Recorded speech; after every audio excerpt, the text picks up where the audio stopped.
Any decent OBS guy will know exactly what this is and why in the middle of winter it'd be so important for me to replace it right away. One more hint, it's under that cover right there. Fun thing is the screws on this one are actually Torx bits. So a little bit more, oh goodness, my charge pipe in the way, they're a little more difficult to get to.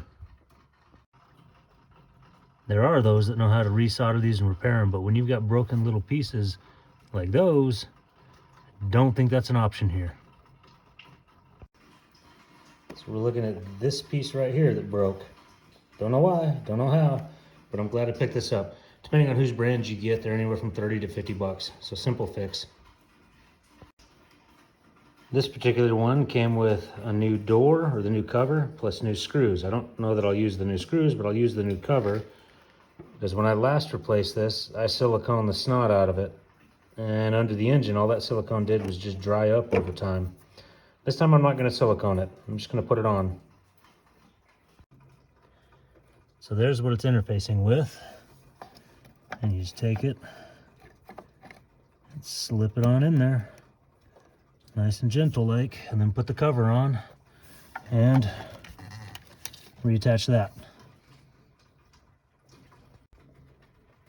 Par for the course for me when taking these things off on this 25-year-old truck.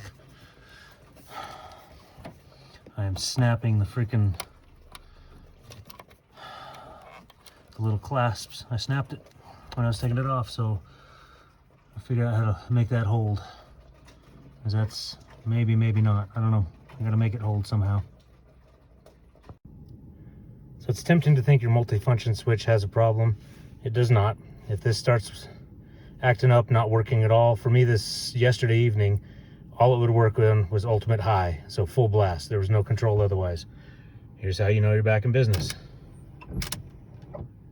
So just the mist. Well, let's go a little faster.